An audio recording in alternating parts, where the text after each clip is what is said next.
Ils existent peut-être depuis très longtemps. Les aborigènes d'Australie les connaissaient. Au XVIe siècle, il en est également question en Europe, dans des récits qui en parlent comme de l'œuvre du grand faucheur. Personne ne pouvait dire d'où ils venaient.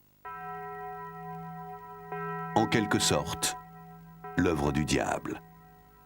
On ne sait toujours pas s'il s'agissait aussi à cette époque de cercles ou de figures apparentées. La légende veut qu'il soit réapparu de façon sporadique en Irlande, dans des champs de céréales. Ce n'était tout d'abord que des rumeurs chuchotées par des paysans miséreux que guettait la famine. Ils croyaient plutôt au retour du grand géant Finn McCool, dont ils pensaient reconnaître les traces de pas dans l'herbe. Cela a duré ainsi jusque dans le milieu des années 60, lorsqu'on en découvrit plusieurs dans le Queensland, en Australie.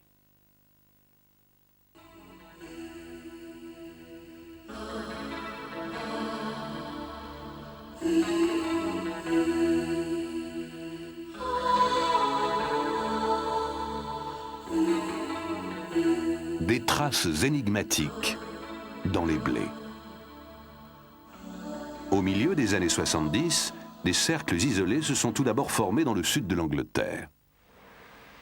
À une bonne heure de route de Londres, à quelques kilomètres seulement de l'une des plus grandes villes du monde, centre économique et axe de communication du monde moderne.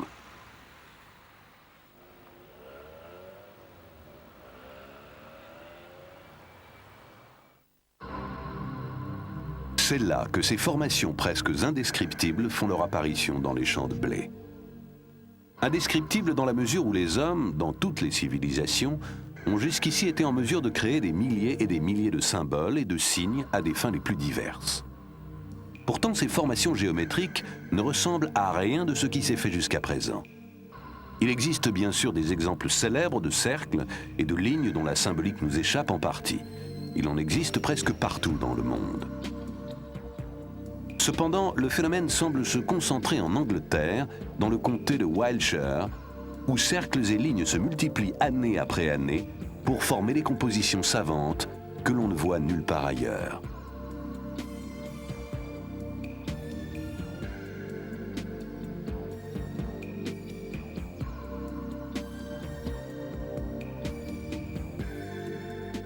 Depuis, les gens affluent du monde entier vers les localités voisines des très nombreux lieux de culte des temps immémoriaux que compte ce pays, comme Glastonbury, Stonehenge ou Avebury.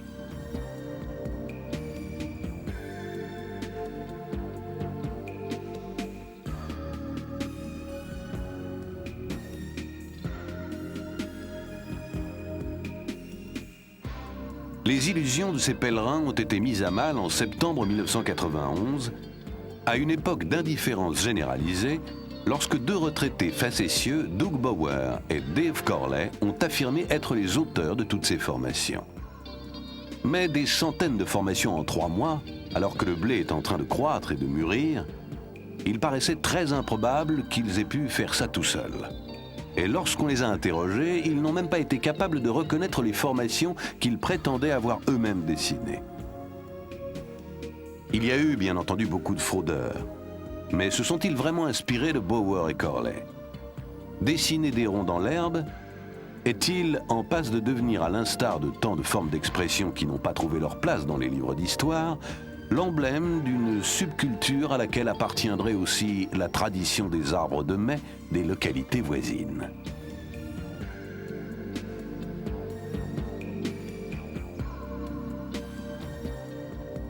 Mais comment expliquer que des signes identiques apparaissent aux 4 coins de la planète? S'agit-il d'une conspiration internationale d'étudiants en mal de distraction qui se servent d'Internet pour donner de l'ampleur à leurs mouvements secrets? Mais pourquoi se donner toute cette peine quand on pense que les journaux n'en parlent même pas, alors que le phénomène dure depuis des années? Le monde s'est mis à parler des fameux crop circles en 1990 et 91, puis bientôt plus rien dans la presse grand public. C'est comme si, dans toutes les années qui ont suivi, rien ne s'était passé. Pourtant, le phénomène se produisait toujours sans qu'aucune explication ne soit trouvée.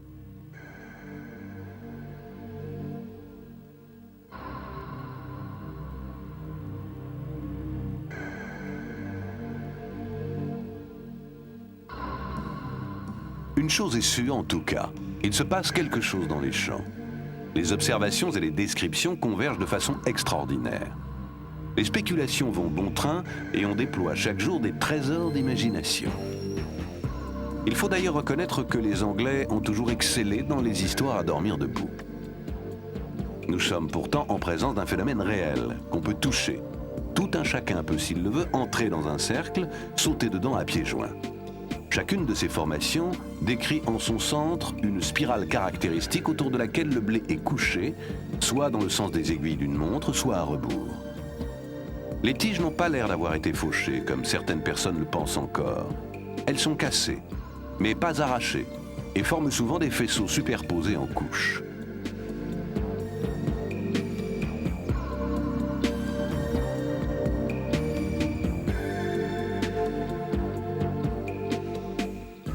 En 1991, environ 250 cercles simples sont apparus, mais aussi, comme en 1990, des formations de grande taille, atteignant 240 mètres de long et présentant des formes très étranges.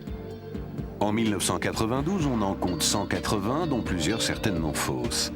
Les critères permettant de distinguer une vraie formation d'une contrefaçon sont assez difficiles à déterminer.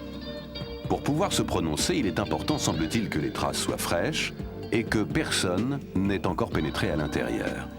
Mais cela est impossible à mettre en pratique car personne ne peut dire où apparaîtra le prochain pictogramme.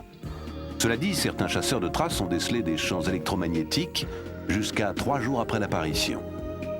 Des piles qui ont en temps normal une autonomie d'1 heure et demie se vident en 10 minutes, comme si leur énergie était aspirée. Des scientifiques du monde entier, toutes disciplines confondues, se sont rendus dans le sud de l'Angleterre, là où se produisent ces phénomènes, pour trouver des explications rationnelles sur le mode empirique. Depuis, de nombreuses revues scientifiques abordent la question. George Wingfield, éditeur de la revue The Cerealogist, est l'un des plus grands spécialistes dans ce domaine.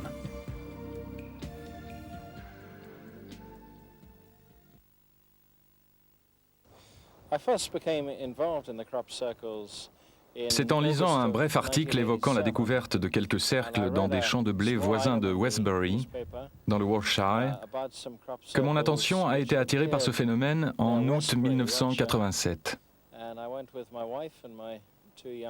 Je me suis rendu sur les lieux en voiture avec ma femme et mes 2 fils, pour voir de quoi il en retournait. Je me souviens encore très bien m'être dit qu'il devait forcément y avoir une explication rationnelle. De par ma formation, j'avais l'habitude de penser selon un schéma scientifique. Mais nous avons dû rapidement admettre que ces 2 cercles que nous avions sous les yeux avaient quelque chose d'énigmatique. Nous avons essayé toutes les hypothèses. Peut-être des vents tourbillonnants ou un phénomène atmosphérique du même genre. Peut-être fallait-il y voir la main de l'homme. Mais nous avions l'impression que ce n'était pas de cela qu'il s'agissait. Le jour même, nous sommes allés voir une autre formation, celle-là très grande, avec 2 grands anneaux autour du centre. Pendant que je me trouvais dans le cercle, ma femme Gloria était restée avec nos 3 chiens sur un promontoire voisin, d'où elle pouvait voir la formation dans sa totalité. Elle a vu des petits éclairs bleus raser le sol pendant 2 ou 3 minutes, sans avoir la moindre idée de ce dont il pouvait s'agir. C'était simplement étrange.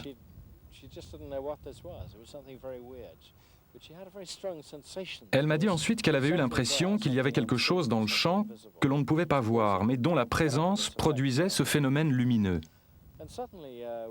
Nous avons eu alors le sentiment qu'il ne pouvait pas s'agir de quelque chose d'humain, ni de naturel. C'est à partir de ce moment-là que tout a commencé. Quel effet les révélations de Bower et Corley ont-elles eu sur vous? Puisque c'était dans l'intérêt des médias, cette revendication a sans aucun doute eu un grand retentissement dans l'opinion publique. Mais aucun des chercheurs qui avaient directement accès aux dossiers concernant ce phénomène depuis ses débuts a cru que ces 2 individus pouvaient être les coupables. Il suffisait en effet de procéder à une analyse graphologique et d'étudier attentivement les réponses qu'ils ont faites aux questions qui leur ont été posées pour comprendre qu'ils n'ont jamais rien eu à voir dans tout cela.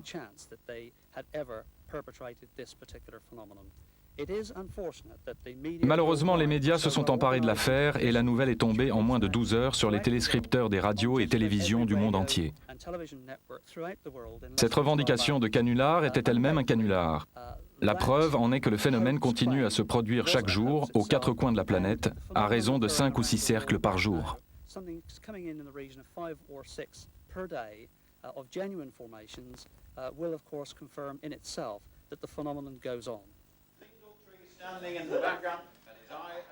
À l'instar de Doug Bauer, certains hoaxeurs, ainsi que les Anglais appellent les auteurs de canulars, ont tombé le masque.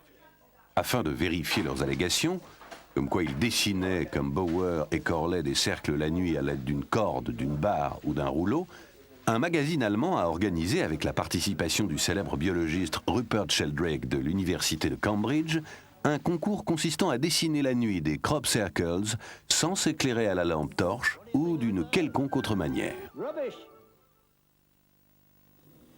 L'existence des crop circles est incontestable.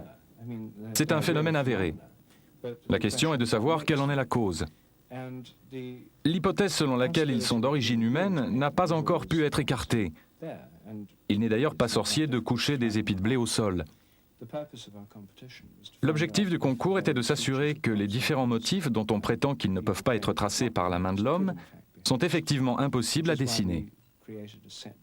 Aussi avons-nous proposé aux candidats des modèles réputés non reproductibles pour voir comment ils allaient se tirer d'affaire. Les résultats obtenus ont montré que tous ces motifs sont en fait assez faciles à imiter. J'ai néanmoins été impressionné par la qualité des travaux effectués.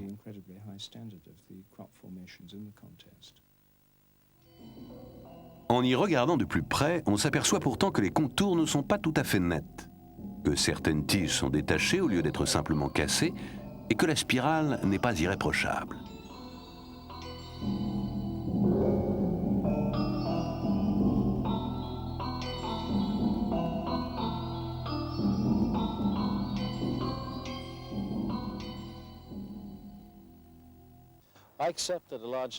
Je veux bien croire qu'une grande partie d'entre eux a été faite par des hommes, surtout ces dernières années.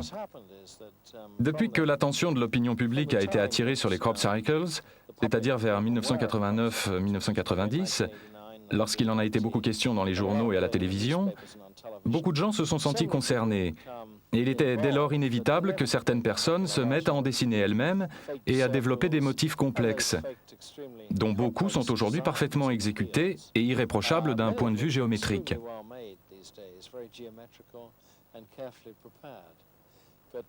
Je suis toutefois convaincu que nous avons affaire là à un phénomène inexpliqué et qui se produit, ne l'oublions pas, partout dans le monde.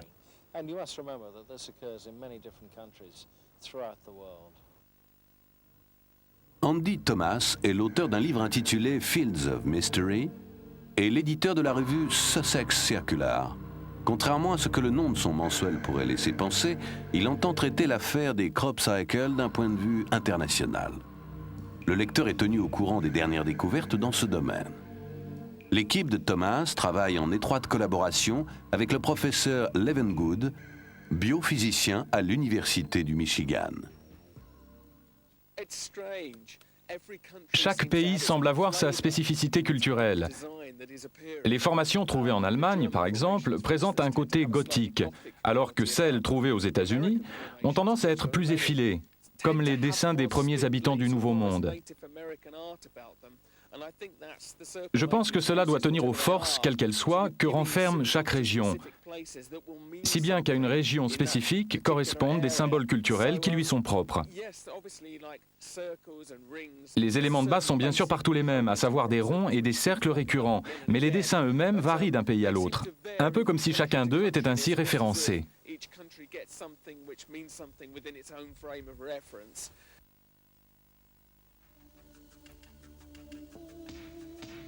Dans les premières années qui ont suivi l'apparition des formations complexes, des projets de grande envergure ont été mis sur pied afin d'en découvrir les auteurs.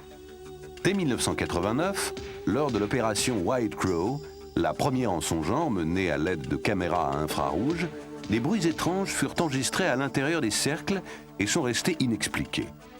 En 1990, c'était le tour de l'opération Blackbird, menée avec la participation de l'armée britannique, de la BBC et de NTV. Vint ensuite l'opération Blue Hill, puis l'opération Argus, devant permettre de déterminer les éventuelles influences radioactives et électromagnétiques. Les recherches furent menées par la branche américaine du Centre d'études des crop cycles, le CCCS, en collaboration avec des chercheurs de l'Université de Las Vegas et de physiciens canadiens, coordonnés par la branche britannique du CCCS.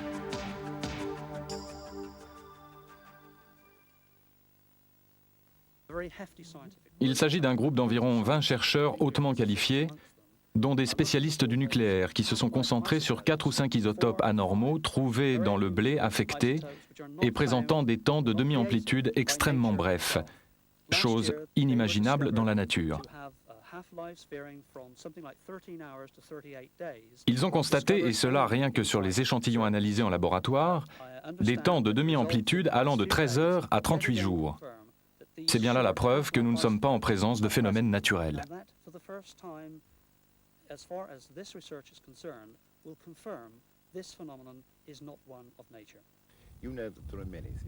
Les thèses avancées vont de la croyance en une espèce de force spirituelle primitive jusqu'à l'exploration de la Terre par des extraterrestres. L'objectif de notre opération Argus est de rassembler des faits scientifiques clairs en relation directe avec les événements constatés. Ce n'est que lorsque nous aurons complètement exploité ces données que je commencerai à spéculer sur les causes et les origines. Quoi qu'il en soit, une intelligence est manifestement à l'œuvre et il y a tout à parier qu'il ne s'agit pas d'une intelligence humaine. Dans le Sussex, nous travaillons en étroite collaboration avec l'équipe de recherche américaine BLT, dirigée par le professeur Levengood. Nous prélevons des échantillons de blé couchés à l'intérieur des cercles et nous les envoyons pour analyse aux États-Unis. Le professeur Levengood a découvert que des mutations biologiques avaient eu lieu, ne pouvant s'expliquer par le simple fait que le blé ait été foulé mécaniquement. Les nœuds des tiges sont très volumineux, comme s'ils avaient été gonflés de l'intérieur par une sorte de chauffage n'ayant duré qu'une fraction de seconde.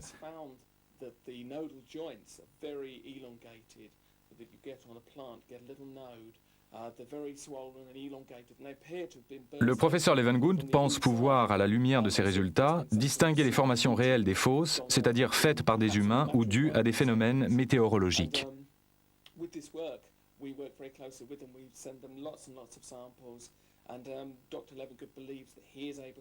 Le professeur Levengood suit de près un phénomène très important, à savoir la mutation génétique structurelle des végétaux. Il a découvert que les graines contenues dans les épis se trouvant à l'intérieur des cercles présentent un état des plus étranges, connu sous le nom de polyembryonie. Il s'agit d'une déviance génétique se caractérisant par la formation de plusieurs embryons dans un même épi. Mais comme il n'y a pas de production d'albumène, ces embryons ne peuvent pas germer. Les mêmes anomalies ont été constatées sur des échantillons que je lui ai moi-même envoyés d'Australie, de Tchadekin au Canada, ainsi que des États-Unis.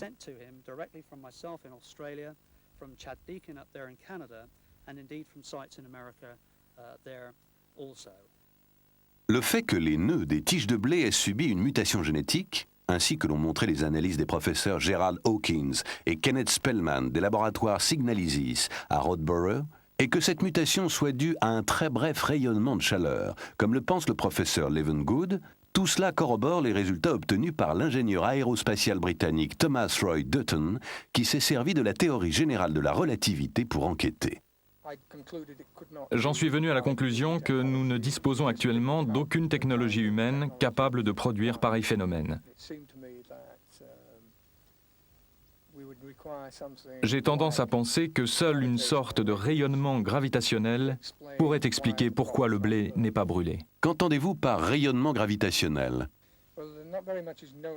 À la vérité, nous ne savons pas encore grand-chose sur le rayonnement gravitationnel. Ce qui est sûr, c'est qu'il est constitué d'une série d'ondes dans le champ spatio-temporel. Il faut se représenter l'espace-temps alternativement compressé et détendu dans une série d'ondes. Lorsqu'elle s'applique à des objets, cette alternance provoque une sorte de vibration. En ce qui concerne les crop circles, c'est, je pense, ce rayonnement pulsant, réglé sur une fréquence bien précise, qui est à l'origine des traces laissées dans les blés. La théorie générale de la relativité prévoyait le rayonnement gravitationnel, comme par exemple déclenché par un grand événement cosmique. Mais il peut y avoir d'autres causes. Plati, professeur de physique à l'Université de Rome, a publié un traité où il explique qu'il tient, tout comme moi, pour possible l'obtention d'un rayonnement gravitationnel expérimental en laboratoire à l'aide d'un synchrotron ou accélérateur de particules.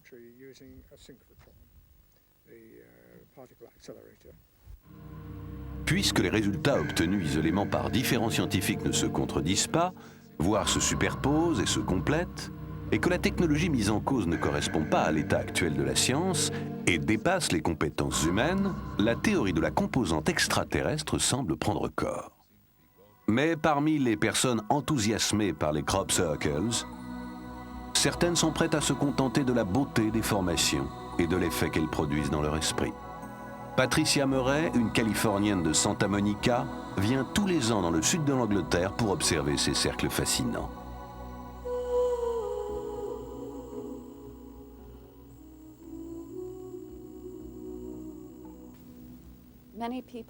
Beaucoup de gens disent des crop cycles qu'ils constituent la plus grande énigme de notre temps. Et c'est exact. Ça peut se comparer à une grande histoire d'amour. C'est comme tomber amoureux de l'inconnu. On sait prendre son propre pouvoir imaginatif, de la force qui émane de cette terre, de la nature.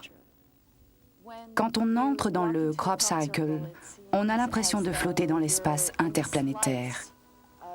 Ils viennent de quelque part, on ne sait pas d'où, ni qui ou quoi les a produits, mais ils ont l'air de venir d'ailleurs. Et pourtant, ils sont dans nos champs. Et d'une certaine façon, ils n'appartiennent pas non plus tout à fait à leur monde d'origine. On se trouve donc dans un espace sous tension, entre deux mondes.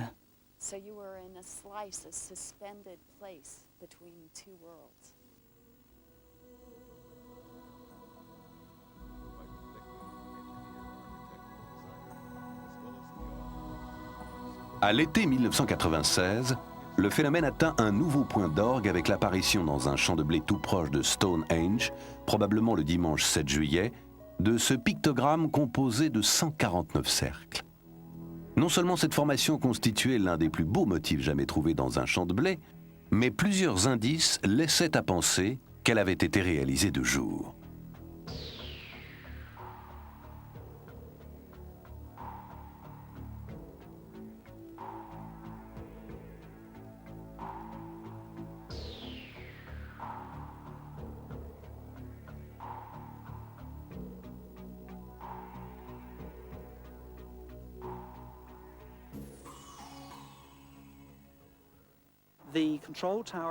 J'ai appris par le biais officiel que la tour de contrôle de Truxton avait reçu le 7 juillet en fin d'après-midi le message radio d'un pilote affirmant avoir aperçu la formation.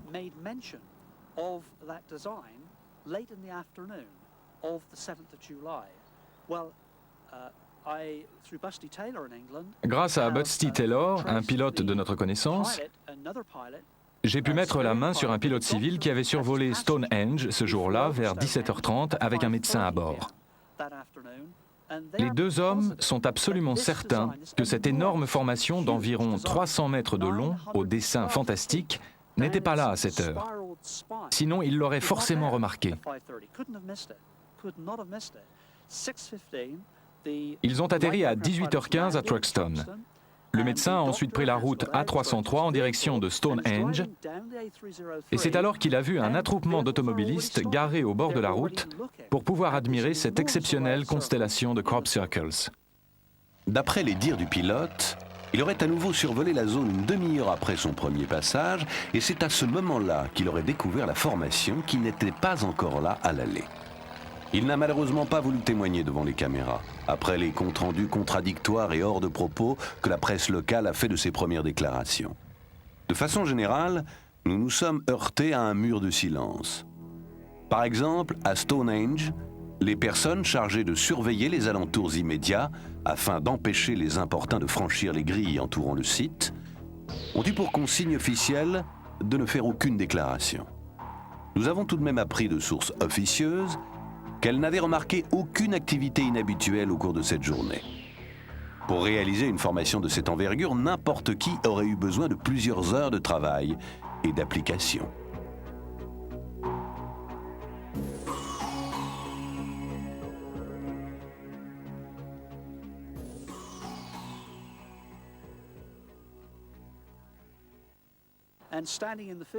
Lorsque vous vous trouvez dans ce champ, vous pouvez voir toutes les voitures qui passent sur la route. Donc rien à une distance de 150 mètres n'aurait pu se mouvoir sans avoir également été vu de la route. Il y a en outre le personnel de sécurité de Stonehenge qui surveille les lieux 24 heures sur 24 et qui dispose la nuit d'appareils à infrarouge. Ils n'ont vu personne dans le champ.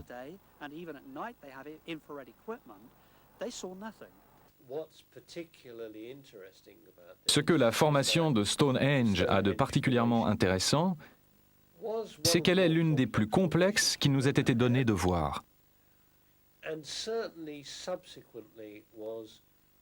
Le fait qu'elle soit apparue de jour constitue de plus une sorte d'escalade.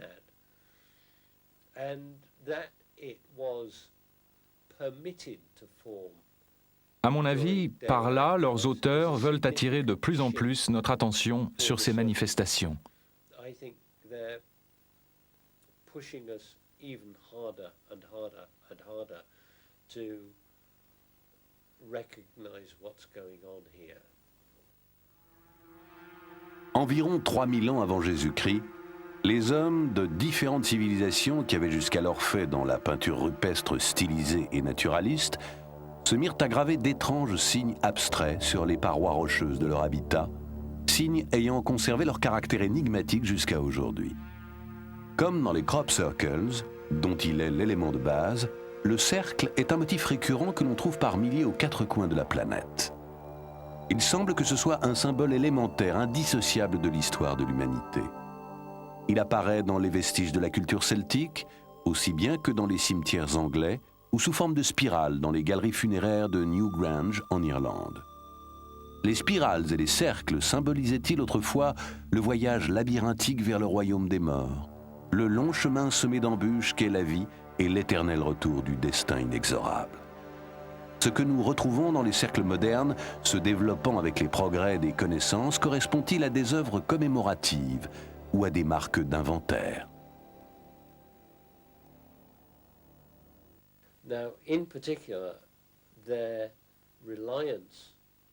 Il est très étonnant de constater dans certains cas le rapport étroit entretenu avec le nombre d'or de la peinture et de l'architecture classique, système infini de proportions constituant une autoconfirmation permanente.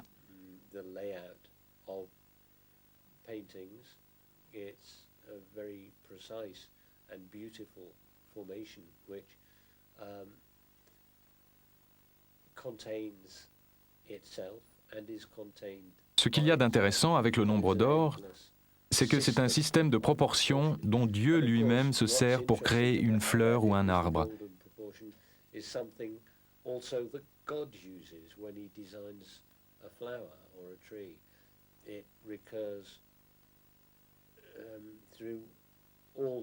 Elle se rapporte à toute créature vivante. Le nombre d'or qui se trouve dans un rapport de 1 sur 1,618 s'illustre par exemple dans le pentacle, l'étoile à 5 branches apparaissant dans tout ce qu'elle a d'unique au centre des crop circles. On la retrouve également dans la suite de nombres de Fibonacci, qui s'exprime par le nombre d'éléments que compte une formation.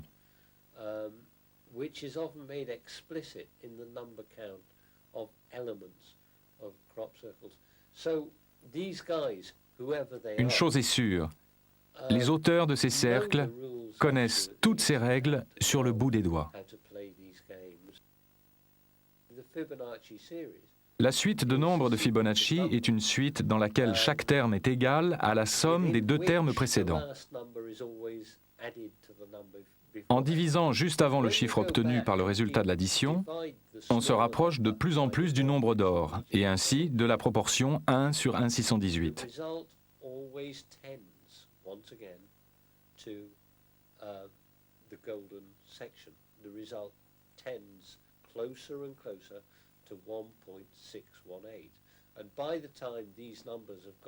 Dans la région où les nombres deviennent de plus en plus grands, c'est-à-dire lorsque l'on arrive vers les nombres 55, 89 et 144, le résultat de la division du nombre le plus grand par le nombre le plus petit correspond de plus en plus au 1/618 du nombre d'or.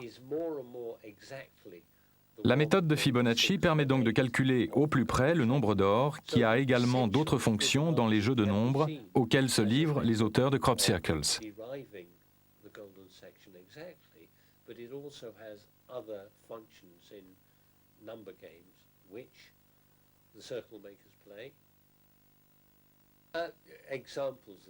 Les exemples en sont les formations reposant sur le nombre 5, comme l'étoile à 5 branches, qui n'est apparue ces derniers temps qu'une seule fois,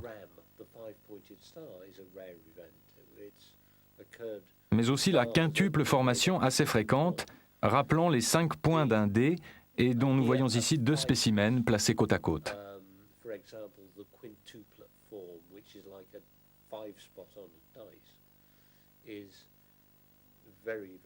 Les autres formations à avoir un rapport avec la série de Fibonacci sont l'immense spirale d'Alton-Barnes de 1996, comprenant 89 cercles, ainsi que la formation de Windmill Hill de cette année, dont les 3 bras comptaient 34 cercles principaux à raison de 11, 11 et 12 cercles par bras, et non pas 11, 11 et 11, comme n'importe quel dessinateur aurait fait.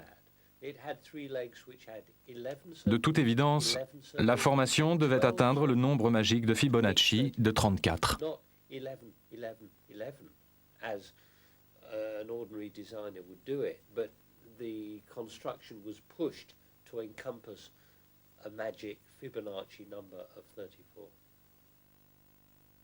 Un homme peut-il réellement dessiner des formes aussi complexes en une nuit, voire 2 jours en quelques minutes à la dérobée? À cela s'ajoute le fait que beaucoup de formations, en particulier les plus grandes, se trouvent en plein milieu de champs vallonnés, sur des élévations, et sont pourtant parfaitement géométriques, comme on peut s'en rendre compte en les survolant en avion. Comment des concepteurs humains auraient-ils pu prendre en compte tous les paramètres et parvenir à un tel résultat? Voilà une tâche particulièrement ardue. Toutefois, année après année, les rapports s'accumulent qui font état de phénomènes lumineux non identifiés, semblant parfois prendre des formes matérielles. Aussi, les premières années, on disait que le phénomène ne pouvait pas être d'origine terrestre. Le projet CZT, placé sous la direction du professeur américain Stephen Greer, avait pour objectif d'établir le contact avec d'éventuels extraterrestres en un lieu où abondent les objets volants non identifiés. Le groupe comptait environ 50 personnes de toutes les nationalités. Le travail consistait à se mettre en position de méditation et à se boucher les oreilles tandis que des signaux sonores et lumineux étaient émis tout autour dans le ciel nocturne du sud de l'Angleterre. Cela a permis de rassembler quelques pièces du puzzle et de tirer un coin du voile. La présence d'objets matériels et immatériels fut en effet rapportée. L'observation attentive de la voûte céleste, qui constituait le principe même de ce projet, permit à un grand nombre de témoins d'apercevoir divers phénomènes.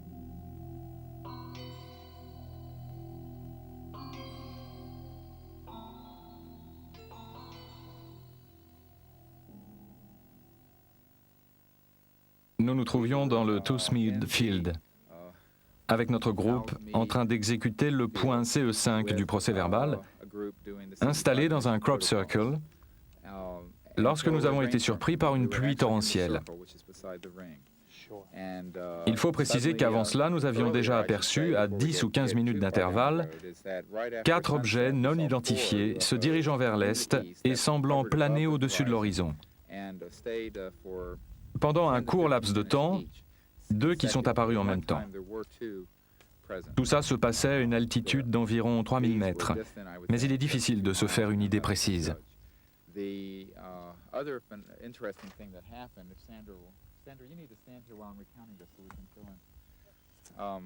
L'autre chose extrêmement intéressante qui s'est produite a été l'apparition d'une multitude de lueurs transperçant la couche nuageuse. Du sol, il était impossible d'en distinguer la source. L'une d'elles avait la forme d'une roue de chariot et éclairait les nuages par au-dessus. Nous avons pu l'observer pendant plusieurs minutes, au moins 10, tandis qu'elle apparaissait et disparaissait continuellement. Puis tout d'un coup, il y a eu de gros nuages noirs et nous nous sommes retrouvés dans l'obscurité totale. C'était comme si toute la région baignait dans un gros nuage noir, puis il y a eu une percée et il s'est mis à pleuvoir des cordes. Je pense qu'en réalité, une lueur est apparue sur le bord du cercle. Il y avait une masse dont la forme était plus large en haut qu'en bas, qui bougeait dans cette zone lumineuse. Elle bougeait de façon aléatoire et elle ne semblait pas avoir de trajectoire prédéfinie. Oui, exactement, comme si elle évoluait dans un champ magnétique qui se situait au bord nord du cercle où nous nous tenions. Ce que c'était, personne ne le sait, mais nous l'avons tous vu. Par ailleurs, il y avait d'autres phénomènes, mais de moindre importance que dans le cercle principal. Avec la pluie, tout le monde sur le haut de la colline a été trempé, ce qui nous a contraints à partir. J'ai eu l'intuition de venir nous garer ici, sur cette route. Tout le monde est parti, sauf nous quatre, qui nous sommes garés là, Chris Mansell, Sandra Small, moi-même et Annika. Une fois à Woodborough Hill, il s'est mis à pleuvoir et il a fallu interrompre l'observation. Steve, Sandra Small, Annika et moi avons été les seuls à rester sur la route au sud de Woodborough Hill.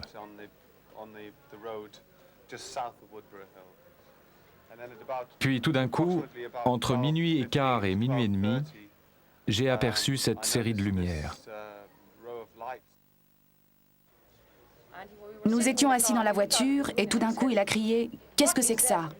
Puis il est sorti pour aller cogner à la vitre de Steve Greer. La voiture de Chris et de son amie Annika était derrière la nôtre. Sur le coup de minuit 20, minuit et demi, il vient cogner à ma vitre côté conducteur. Il frappait si fort que j'ai cru qu'il allait me la casser, tellement il était excité. J'ai baissé la vitre et il m'a crié « Regarde, regarde donc un peu ça !» Il y a une soucoupe en train d'atterrir. C'est donc bien Chris qui l'a vu le premier. Je suis sorti de la voiture pour aller prévenir Steve. Nous voulions voir ça de plus près, car nous étions persuadés que cette formation lumineuse ne pouvait pas être celle d'un avion, d'un hélicoptère ou d'une voiture, qu'il était tout simplement impossible de se l'expliquer.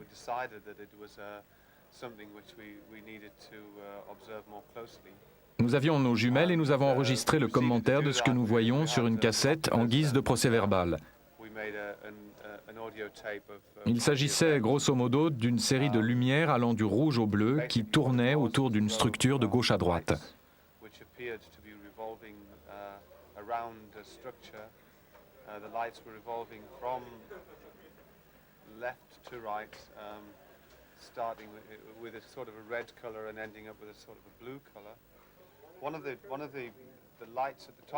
L'une des lumières se trouvant au sommet de la structure s'éloignait continuellement de l'objet et semblait livrée à elle-même, puis revenait à son point de départ.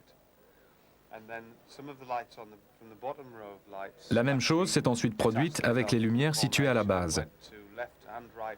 Elles partaient assez loin, parfois vers la gauche, parfois vers la droite, et revenaient.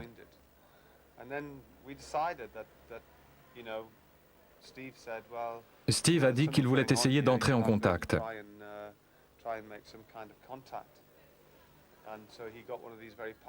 Il est alors allé chercher en vitesse une lampe halogène très puissante dans la voiture et il l'a fait clignoter 2 fois.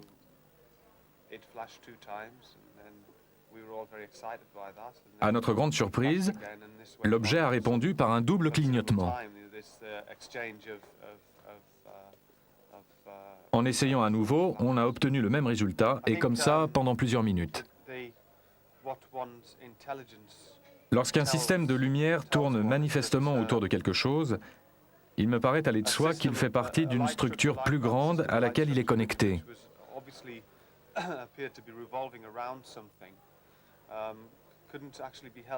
Je ne vois pas comment il pourrait en être autrement. Mais maintenant, qui peut dire vraiment ce qui est de l'ordre du possible et ce qui ne l'est pas?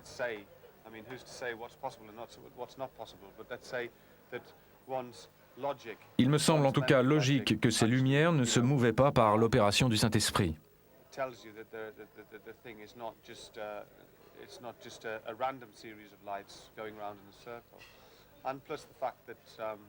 D'ailleurs, lorsque l'objet s'est rapproché du sol, nous avons cru voir des contours se détacher sur les arbres en arrière-fond, comme si la forme se précisait.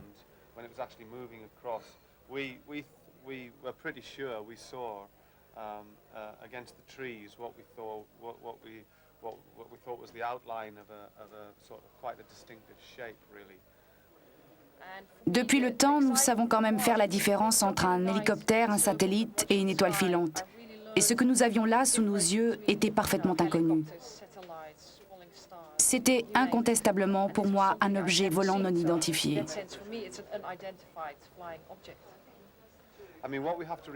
Il faut préciser que c'est tout à fait par hasard que nous nous trouvions là à ce moment-là. Personne ne pouvait le savoir et il ne peut donc pas s'agir d'une blague que quelqu'un aurait voulu jouer à l'équipe de Steve Greer.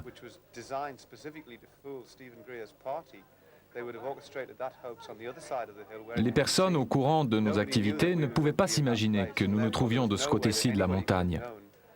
Notre présence à cet endroit était, encore une fois, complètement fortuite. Je ne m'étais jamais jusque-là intéressée aux ovnis. J'ai depuis consulté des ouvrages spécialisés. C'était plus vrai que nature, comme dans les bandes dessinées. Comment pouvez-vous être certaine qu'il ne s'agit pas d'une supercherie? Pour moi, les indices irréfutables ont été l'intensité de ces lumières, la façon dont elles tournaient et la très grande vitesse à laquelle se déplaçait l'objet, la précision de sa trajectoire et la façon dont les lumières ont tout à coup changé. Tout cela produisait une impression générale très particulière.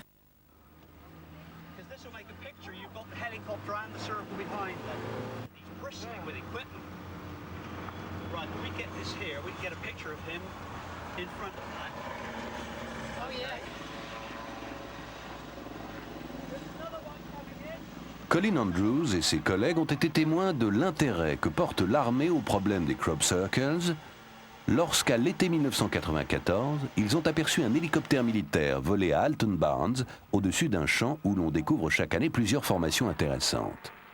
Les lieux sont pourtant surveillés à l'aide de caméras infrarouges depuis 1991. Les occupants de l'hélicoptère, apparemment très agités, portaient toute leur attention sur un objet identique à la soucoupe filmée en 1990 par Steve Alexander au même endroit. À l'apparition de l'hélicoptère, l'objet s'est déplacé très rapidement vers le champ voisin où un scintillement au sol trahissait sa position.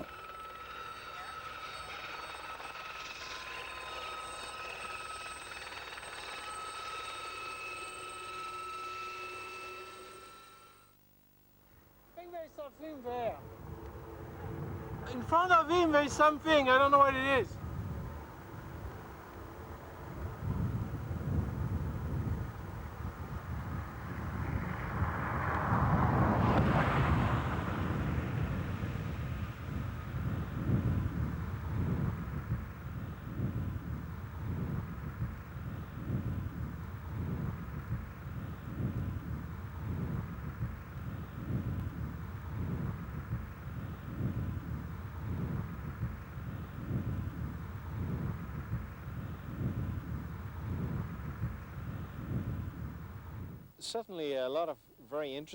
Au fil des ans, certaines scènes intéressantes en rapport avec les formations de crop circles ont été filmées, mais beaucoup de choses des plus curieuses ont malheureusement échappé à la caméra.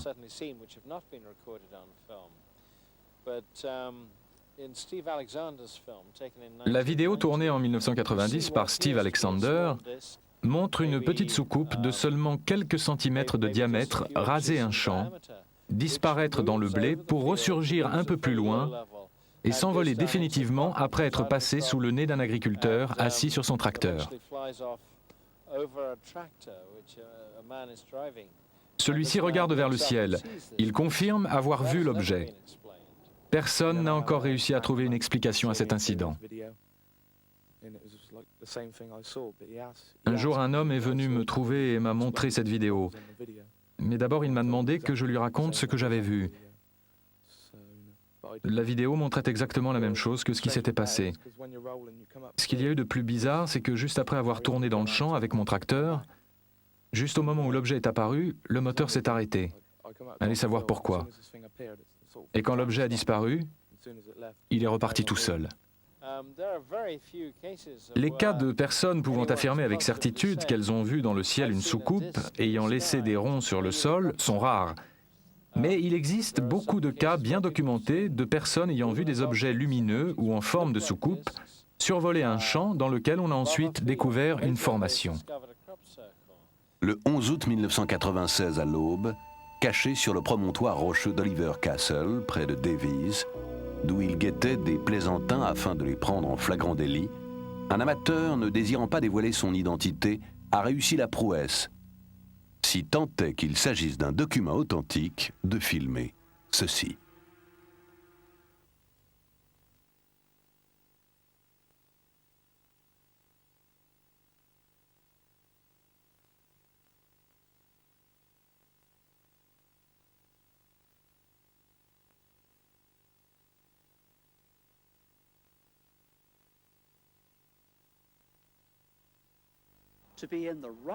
Il suffit de se trouver au bon endroit, au bon moment. Quand il y a 3 ans, j'ai donné une conférence aux Nations Unies, à l'occasion de laquelle je me suis entretenu avec Mohamed Ramadan, chargé de mission du groupe pour les questions paranormales, il m'a été demandé d'enquêter de façon plus approfondie sur environ 70 cas s'étant produits aux 4 coins du monde. Il m'a fallu pour cela interroger tous les témoins affirmant avoir assisté à la création d'un crop circle. Il y a une chose sur laquelle ils sont tous d'accord, alors que par ailleurs ils se contredisent souvent, ce qui rend d'ailleurs leur témoignage d'autant plus crédible étant donné que, d'un lieu à l'autre, les paramètres ne sont jamais les mêmes. Il y a donc une chose sur laquelle toutes ces personnes sont d'accord, il s'agit de la vitesse fulgurante à laquelle ces formations sont apparues, entre 10 et 15 secondes selon les estimations. C'est également ce que nous a dit notre cinéaste amateur. Il n'a bien sûr pas compté les secondes, mais nous les avons sur la bande. Il s'est écoulé exactement 7 secondes entre l'apparition des objets et celui où tout est terminé. La structure de base a été réalisée en 3 secondes. Le film peut très bien avoir été truqué par ordinateur, car lors de la projection des données numériques à l'aide d'un équipement bon marché, le mécanisme image par image engendre des pertes de couleur sur le bord supérieur de l'écran. Il est également possible que le film ait été construit minutieusement image par image et qu'en passant de l'original à la copie, on ait omis de passer le Time Base Corrector, car les pertes de couleur peuvent également être dues à un découpage non professionnel en système PAL. Quoi qu'il en soit, nous devions vous montrer ce film, car il illustre très bien le propos des témoins au sujet de l'apparition des formations. Ce document aide à se représenter le phénomène.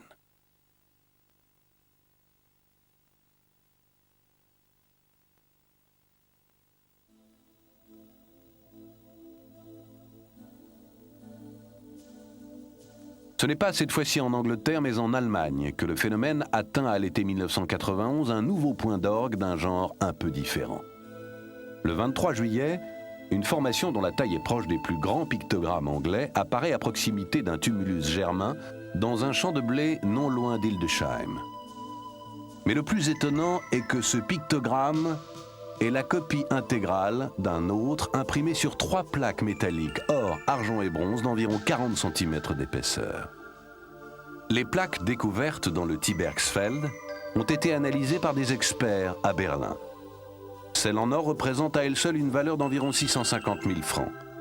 Il s'est avéré que la plaque en argent était composée à 0,1% de fer et à 99,9% d'argent pur, comme il est impossible d'en trouver sur Terre, où les métaux précieux sont toujours pollués par des métaux non précieux.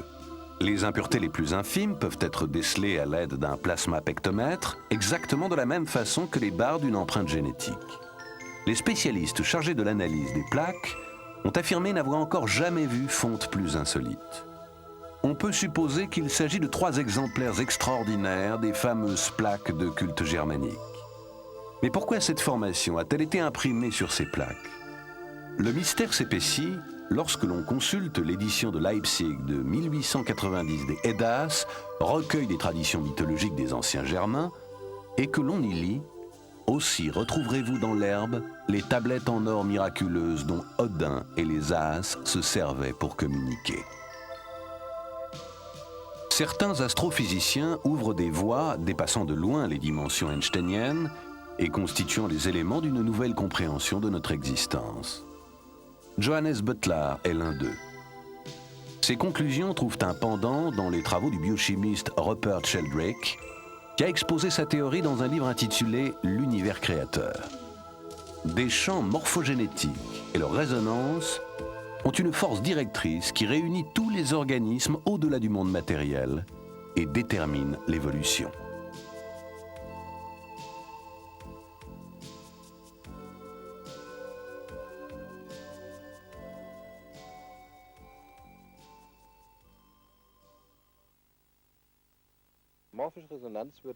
La résonance morphique signifie qu'une structure, une forme existait déjà et qu'elle était aussi chargée émotionnellement. Ce pourrait être le cas par exemple pour les plaques cultuelles.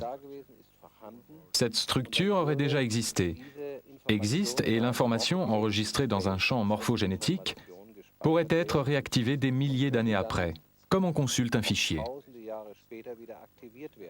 En se rematérialisant, les motifs pourraient être perçus, par exemple dans les champs de blé ou de colza ou dans les prés. S'il ne s'agit pas tout bêtement d'un canular, il se peut très bien que ces plaques correspondent à un authentique phénomène de résonance morphique. Les plaques cultuelles sont par définition chargées émotionnellement, puisqu'elles ont autrefois servi de support à des rituels. La symbolique est ici archétypale. Elle avait une signification extrêmement forte et cette signification n'a pas disparu. On peut par conséquent comprendre que lorsque ces plaques ont été découvertes dans le Singfeld, à Grasdorf, cette information, cette forme se soit matérialisée, soit apparue comme un pictogramme esthétique. Le problème des ovnis est traité à la légère. Ce n'est pas parce qu'un phénomène est physique qu'il n'offre pas des perspectives psychologiques. Le problème des ovnis existe depuis des millénaires et nous savons que des ovnis, des objets volants inconnus, survolaient autrefois les lieux de culte. D'ailleurs, il n'est pas du tout impossible que ce soit justement pour cette raison que ces lieux sont devenus des lieux de culte. Les objets inconnus qui apparaissaient dans le ciel et parfois atterrissaient, étant pris par les gens simples des époques reculées pour des dieux. Si l'on veut attaquer le problème par la racine, il faut maintenant se demander s'il est possible que les phénomènes énergétiques soient pertinents pour les visiteurs venus d'ailleurs. La Terre est parcourue par un réseau de lignes de force, les fameuses ley lines, ou chemins des dragons, parsemés de points nodaux, de nœuds énergétiques. Et il est tout à fait possible que ces points aient une importance particulière pour les objets volants, ce qui expliquerait que ce soit là qu'ils apparaissent.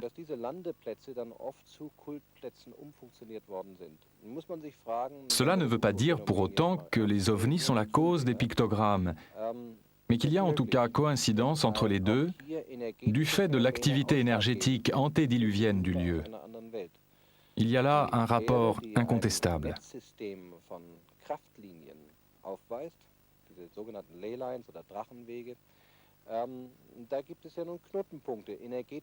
Je considère les pictogrammes comme un phénomène terrestre et non pas extraterrestre. Et le fait que ce soit justement au même endroit qu'apparaissent les ovnis veut simplement dire que ces lieux ont une grande importance et que les pictogrammes qui apparaissent de nos jours ont toute une histoire derrière eux. Une histoire non seulement liée aux extraterrestres, mais également à l'évolution de notre conscience. Nous sommes en effet tous très nostalgiques d'une nature avec laquelle nous étions en phase. Beaucoup de gens subissent déjà un processus d'identification avec la nature, et il se peut que cette prise de conscience ait activé l'évolution que connaissent ces cercles ou pictogrammes. Nicht durch Außerirdische, sondern auch, weil sich unser Bewusstsein verändert hat. Wir haben eigentlich alle eine stärkere Sehnsucht wieder einer Natur, die intakt ist. Es beginnt ein Identifizierungsprozess mit der Natur bei vielen Menschen wieder. Und möglicherweise ist diese Bewusstseinsveränderung der Aktivator für die Evolution, die solche Kreise, Piktogramme durchmachen. Il est important que tout le monde, y compris les sceptiques, comprennent que les formations de crop circles sont de nature télépathique et que le phénomène doit être envisagé comme un problème d'ensemble. Il semble que les crop circles signifient pour les gens tout et n'importe quoi. Certains les interprètent comme le signe de l'imminence de la fin du monde. D'autres, au contraire, pensent qu'ils annoncent les choses les plus enthousiasmantes et les plus souhaitables, et qu'ils contribueront par là considérablement à améliorer notre vie. D'autres encore les voient sous l'angle religieux. Il s'agit pour eux de signes divins, voire diaboliques. Cette interprétation existe aussi. Mais si ces symboles n'étaient autre chose que notre propre conscience humaine se projetant d'une façon ou d'une autre dans les champs, cela serait quand même tout à fait digne d'intérêt, car ça voudrait dire que c'est nous-mêmes qui sommes les auteurs des crop circles, et non pas une force venue d'ailleurs. L'idée que l'évolution de notre conscience va de pair avec notre évolution générale est très séduisante, et comme ça nous serions à l'origine des crop circles. L'optimisme des gens qui s'intéressent aux crop circles va si loin qu'ils répondent quand on les interroge « L'inconnu, nous aimons ça. L'inexpliqué, c'est fantastique.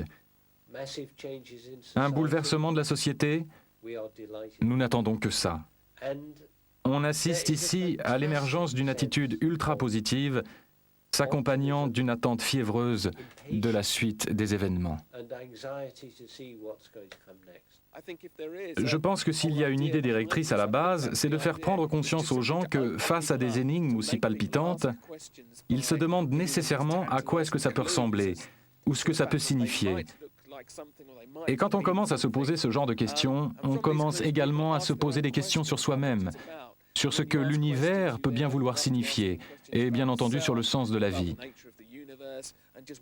Si tout cela ne devait avoir qu'un sens, ce serait sans aucun doute celui-là. Personne ne peut dire de façon certaine ce que sont les crop circles. Rien n'est sûr. Ainsi, il est impossible de classer les crop circles dans une catégorie prédéterminée. C'est un phénomène multiculturel qui peut prendre toutes sortes de significations selon qu'on adopte tel ou tel point de vue. Ils sont peut-être aussi l'expression supérieure d'un état de conscience collectif constitué de notre subconscient originel et d'une symbolique semblable à la signification supposée des cercles en spirale que l'on trouve sur les galeries funéraires de Newgrange en Irlande et qui représentent probablement le voyage labyrinthique vers le royaume des morts. Ou sont-ils le miroir de notre âme, comme le pensent les Indiens Hopi, qui interprètent ces signes en disant « la terre-mère pleure ». Ou faut-il y voir le fait d'une civilisation venant d'une autre planète pour nous faire prendre conscience du piteux état dans lequel se trouve la Terre à l'aube du XXIe siècle, conséquence de la surpopulation et des dégâts causés à l'environnement, et cela en inscrivant des symboles dans le blé, élément de base depuis toujours de notre alimentation.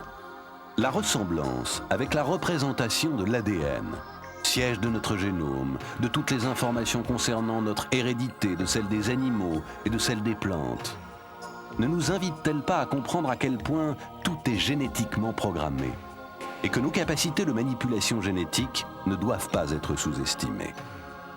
Peut-être n'est-ce pas par hasard si les auteurs de ces signes s'adressent directement et de façon à ne pas passer inaperçus à tous les hommes et non pas aux seuls dirigeants. Ou peut-être Doug Bauer et Dave Corley, ainsi que leurs émules, ne sont-ils que les instruments d'une conscience supérieure, puisque eux-mêmes affirment ne pas savoir ce qui les a poussés au début à prendre part à toute cette histoire. En tout cas, personne n'est aujourd'hui en mesure d'apporter une seule et vraie réponse à la question des signes du temps.